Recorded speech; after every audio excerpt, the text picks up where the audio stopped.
Hello friends, आप सभी का हमारे यूट्यूब चैनल वर्किंग थॉट्स में स्वागत है। आज इस वीडियो में रीजनिंग के कुछ इंपॉर्टेंट क्वेश्चंस को डिस्कस करेंगे। पहला क्वेश्चन है, यदि एक कूट भाषा में माइंड को KGLB हो जाता है और आर्ग्यू का YPESE हो जाता है तो डायग्राम का उस कूट भाषा में क्या बनेगा। तो पहले हम लिख देते हैं माइंड को, क्या लिखते हैं, माइंड को क्या लिखते हैं, KGLB। अब इसका कोड क्या होता है, 13 होता है। फिर इसका कितना होता है, 9 होता है। इसका कितना, 14 होता है। इसका कितना, 4 होता है। इसका 11, 7, 12 और इसका कितना, 2 होता है। हम देख रहे हैं कि सभी में क्या हो जाता है, 2 का अंतर हो जाता है। 13 में 2 माइनस गया, 11 हो गया। इसमें भी 2 का अंतर हो जाता है, इसमें भी 2 का अंतर हो जाता है और इसमें भी 2 का अंतर हो जाता है। ठीक है। उसी तरह आर्ग्यू अगर है, आर्ग्यू अगर है ARGUE, आर्ग्यू होता है तो YPESC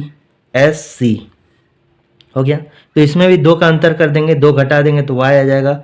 R में अगर 2 घटा देंगे तो P आ जाएगा। G में 2 का डिफरेंस कर देंगे तो E आ जाएगा। U का कितना होता है, 21 माइनस 2 हो गया 19, तो U आ गया। फिर 5 में अगर 2 घटा देंगे तो 3 आ जाएगा, जो कि C का होता है। उसी तरह हमको डायग्राम का निकालना है।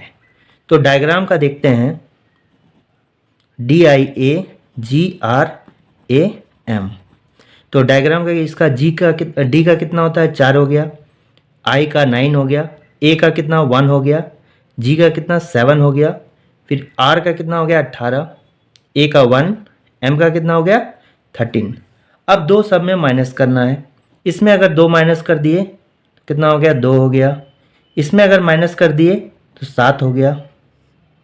एक में अगर 2 माइनस कर दिए तो यानी पीछे आना है, एक के पीछे कितना, यानी कि 26 और 25, यानी यह कितना हो जाएगा, 25 हो जाएगा। 7 में अगर 2 माइनस कर दिए तो कितना हो जाएगा, 5 हो जाएगा। 18 में 2 माइनस कर दिए 16 हो जाएगा। उसी तरह एक में 2 पीछे आ गए, यानी कि एक के बाद अल्फ़ाबेट में टोटल कितना होता है, 26 लेटर होता है। यानी एक ए के बाद से अगर पीछे जाएंगे तो जेड से रिपीट करने लगेगा, तो क्या हो जाएगा, फिर यहाँ पर उसी तरह हो जाएगा 25 और ये 13 में 2 चला गया, कितना हो गया, 11। यानी 11 का कितना हो जाता है, तो हो गया B, फिर G, फिर 25 कितना, Y का, फिर E, फिर 16 किसका, P का, फिर Y का और फिर K का। तो ये कहाँ पर है, ऑप्शन नंबर A में है। तो ऑप्शन नंबर A जो है ये मेरा करेक्ट आंसर हो गया।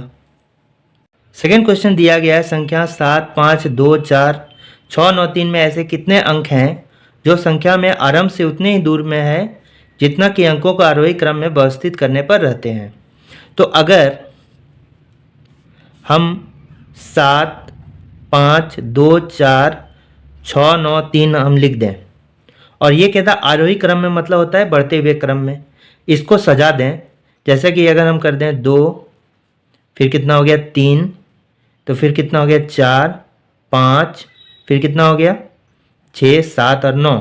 हम देखते हैं ये वाला रिपीट नहीं किया, ये रिपीट नहीं किया, ये रिपीट नहीं किया, ये रिपीट नहीं किया, ये रिपीट कर गया, ये भी रिपीट नहीं किया, ये भी रिपीट नहीं किया। तो आंसर कितना, 1। आंसर नंबर अगर देंगे तो ऑप्शन नंबर B जो करेक्ट होगा। लेकिन अगर हम ऐसा करेंगे तो बिल्कुल गलत हो जाएगा। ठीक है, ये नियम नहीं है इसका। इसका नियम क्या है कि जैसे अगर हम बोल रहा है कि 7, 5, 2, 4, 6, 9, 3 हो गया, कितने अंक हैं जो संख्या आरंभ से, हमको क्या करना है कि जैसे पहले आगे से देख लेते हैं, तो आरोही क्रम में मतलब बढ़ते हुए क्रम में। ठीक है, तो जैसे 7 हो गया, 7 के बाद 8, 9, मैक्सिमम 9 है तो आगे हम बढ़ेंगे नहीं। ठीक है, फिर यहाँ देखते हैं 5 के बाद क्या होता है, 6, 7, 8, 9, यानी कि ये देखो रिपीट हो गया। 5 के बाद 6, 7, 8, 9, यानी कि ये रिपीट कर गया एक। ठीक है, और 9 के बाद तो नहीं होगा यहाँ पर कुछ, क्योंकि मैक्सिमम नंबर तक ही जाना है। फिर देखो यहाँ से 2, 3, 2 के बाद 3, 4, 5, 6, कोई रिपीट नहीं किया। 4 के बाद 5, 6, 7, 6, 7, 8, 9, 9 के बाद नहीं, 3 के बाद नहीं, क्योंकि 9 ही तक जाना है। अब इस साइड से एक बार इधर से कर लिए, अब इधर से चेक करेंगे तो इस साइड से मेरा एक पेयर बन चुका है। ठीक है, एक पेयर बन चुका। अब इस साइड से चेक करेंगे तो यहाँ पर कितना हो गया जैसे बढ़ते हुए क्रम में, फिर हो गया 3 4 5 6 7 8 9, नहीं मिला। 9 के बाद नहीं लेंगे, मैक्सिमम लेना है। अब इधर 6 7 8 9 के बाद नहीं लेंगे, 4 5 6 और 7, इधर से भी एक पेयर मिल गया, 2 3 4 5 6, यानी कि इधर से एक पेयर और इधर से एक पेयर, टोटल हमको कितना मिल गया, 2 पेयर मिल गया। ठीक है, 2 पेयर मिल गया। तो यानी कि जो संख्या आरंभ से उतना ही दूर है, यानी कि 2 ऐसा संख्या है जो आरंभ से जो है उतना ही दूरी पर है। इस तरह से हमको इसमें निकालना है। तो इसमें ऑप्शन नंबर जो सी होगा वो मेरा करेक्ट आंसर होगा। ये देखते हैं, एक नंबर सीरीज का क्वेश्चन है। इसमें एक पैटर्न दिया गया है। पैटर्न क्या दिया गया हम चेक करते हैं। जैसे 0.5, तो ये इस तरह कम कम बढ़ रहा है, तो यानी कि डिफरेंस का ही कुछ होगा। जैसे 0.55 में अगर 0.5 माइनस कर दें तो 0.05 हो गया। फिर 0.65 में अगर हम क्या कर दें, 0.55 माइनस कर दें तो कितना होगा, यानी कि इसका दोगुना करके हम ले रहे हैं। ठीक है, यानी कि 0.05 का दोगुना। फिर यहाँ पर देखते हैं कितना हो जाता है, 0. इन दोनों का डिफरेंस लेते हैं, 0.8 0.65 5, और यहाँ पर हो गया 1, नहीं दोगुना नहीं लेते हैं, सिर्फ इन दोनों का डिफरेंस 0.05 करके जो है हमेशा हम क्या कर रहे हैं, ऐड कर रहे हैं। जिसमें इसके डिफरेंस में 0.05 में 0.05 अगर ऐड कर दिए तो 1 हो गया। फिर यहाँ भी अगर 0.05 अगर ऐड कर दिए तो 0.15 हो जाएगा। अब इसमें 0.05 ऐड कर देंगे तो कितना होगा, 0.15 में हम 0.05 अगर ऐड कर दिए तो यहाँ कितना हो जाएगा, 2 हो जाएगा, 0.20 यानी 0.2। यानी जैसे कि हम इन दोनों का डिफरेंस में है, जैसे इन दोनों का अगर हम डिफरेंस 0.05 लिए और फिर इन दोनों को ऐड करके ये आ गया, और फिर यहाँ पर जैसे डिफरेंस हो गया 0.10 का, और इन दोनों को ऐड करके यहाँ लिख दिए, यहाँ पर 0.15 का डिफरेंस हो गया और इन दोनों का डिफरेंस ये, और इन दोनों को ऐड करके हम यहाँ लिख दिए। उसी तरह हम क्या करेंगे, ये डिफरेंस हो गया तो 0.2, इसमें फिर हम 0.05 ऐड करेंगे, यहाँ लिख देंगे, यानी ये हो गया, और इन दोनों को ऐड करके हम यहाँ लिख देंगे, यानी कितना हो जाएगा, 1 हो जाएगा। 0.8 प्लस 0.2 अगर हम इसको ऐड कर देंगे तो 1 हो जाएगा। यानी ऑप्शन नंबर जो सी होगा वो मेरा करेक्ट आंसर होगा। इसमें क्वेश्चन दिया गया है कि घड़ी के सामने केवल 3, 6, 9 और 12 पदों के साथ एक घड़ी को उल्टा रखा गया। एक व्यक्ति घड़ी के प्रतिबिंब में 12:30 पढ़ता है, तो वास्तविक समय क्या होगा। तो अगर हमको अगर घड़ी का प्रतिबिंब दिया हुआ है और वास्तविक समय निकालना है तो हम क्या करते हैं, देखते हैं। जैसे कि ये मेरा घड़ी हो गया,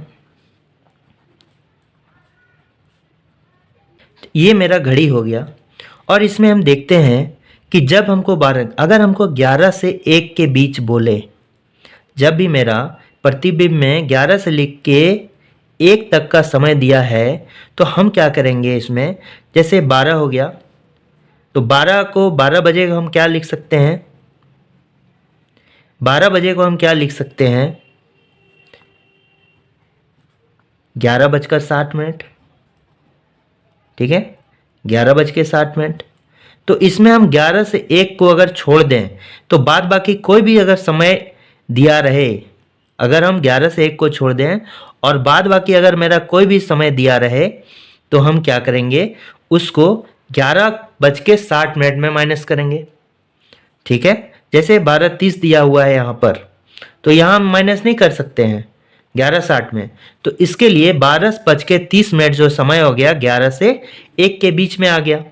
और अगर 11 से 1 के बीच में नहीं आएगा, बाद बाकी अगर कोई भी टाइम आए तो 11:60 से हम माइनस कर देंगे तो वो मेरा वास्तविक टाइम हो जाएगा। लेकिन इस केस में क्या कह रहा है कि 12:30 कह रहा है, यानी 11 से 1 के बीच में आ जा रहा है, तो 11 से 1 के बीच में 24 आवर एंड्स में घटाएंगे।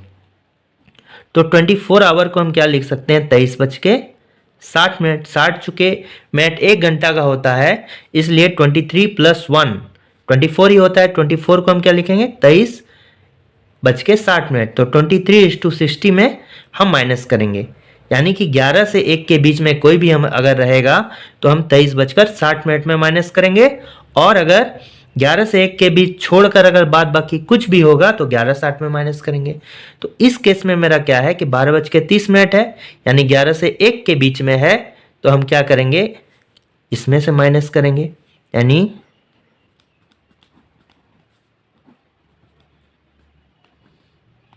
माइनस कर दिए तो कितना हो जाएगा 11,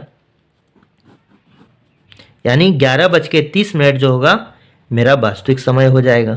ठीक है, ऑप्शन नंबर जो डी होगा वो मेरा करेक्ट आंसर हो जाएगा। अब दूसरा मेथड मेरा क्या है, हम कह सकते हैं कि जैसे ये 12 हो गया, ठीक है, 12 हो गया, तो 12 को हम क्या करेंगे कि 0 आवर्स भी कह सकते हैं, 0 आवर्स। ठीक है, तो सभी कंडीशन में हम 11:60 हो गया, तो अगर 11 से 1 के बीच में होगा तो अगर हम 12 अगर टर्म आएगा तो हम उसको क्या करेंगे, 0 आवर्स काउंट करेंगे। ठीक है, अगर 12 टर्म आएगा तो हम 0 आवर्स काउंट करेंगे, जैसे कि, और सभी को हम 11:60 में ही माइनस कर देंगे। जैसे यहाँ का 12:30 जो जनरल होता है तो जनरली हम 11:60 से करते हैं, लेकिन अगर 11 से 1 के बीच में रहे तभी हम ये मेथड बताए हैं। ठीक है, तो सभी के लिए जनरल हम 11:60 से माइनस करेंगे। अगर मेरा क्या रहे कि 12 टर्म रहे तो 12 टर्म हम 0 आवर्स से करेंगे, डिफाइन कर देंगे। ठीक है, जैसे मेरा यहाँ 12:30 है तो हम क्या लिखेंगे, इसको 0:30, और इसको माइनस कर देंगे तो मेरा डायरेक्टली कितना आ जाएगा आंसर, 11:30। तो ये भी मेथड सही है और ये भी मेथड सही है। ठीक है, जैसे मान लेते हैं कि अगर मेरा 12:35 रहता, ठीक है, तो ये अगर प्रतिबिंब में दिख रहा है, यदि हमें इसका वास्तविक समय निकालना है तो हम क्या करेंगे, 11:60 से हम क्या 0:35 को माइनस कर देंगे, तो इधर कितना हो गया 25 और इधर कितना होगा 10, तो 10:25 मेरा आंसर हो जाएगा, सॉरी 11:25 मेरा आंसर हो जाएगा, 11:25 मेरा आंसर हो जाएगा। ये कह रहा है कि निम्नलिखित शब्दों को शब्दकोश में क्रम के अनुसार व्यवस्थित करें। तो ये जो मेरा 4 वर्ड्स दिया गया है, ये इन वर्ड्स को जो डिक्शनरी में लेटर्स आते हैं उसके अनुसार व्यवस्थित करना है। तो हम देखते हैं कि चारों वर्ड्स में मेरा ये 3 लेटर जो है कॉमन है, तो इससे हम पता नहीं कर पाएंगे। ठीक है, तो उसके नेक्स्ट लेटर जैसे आई हो गया, ए हो गया, ई हो गया, फिर यहाँ पर आई हो गया, आई हो गया, ए हो गया, ई हो गया, आई हो गया, तो यानी यहाँ 3 लेटर है, ए ई आई, इन दोनों में आई कॉमन है और ए आई। और इसमें देखते हैं कि डिक्शनरी में मेरा ए वाला पहले आता है, तो ये वाला पहले आ गया, यानी बी पहले आया, फिर ई वाला बाद में आएगा, सी हो गया। अब इन दोनों में से कौन आएगा, दोनों में आई कॉमन है, तो फिर आई भी छोड़ देंगे। अब नेक्स्ट हो गया सी और फिर एफ। ठीक है, सी और एफ में देखते हैं कौन सा आएगा, सी वाला पहले आएगा, यानी कि ए, यानी ये वाला, फिर आएगा डी, यानी मेरा क्या सा सीरीज हो गया बी सी ए डी, यानी ऑप्शन नंबर ए जो होगा वो मेरा करेक्ट आंसर हो जाएगा। ऑप्शन जो होगा ए करेक्ट होगा।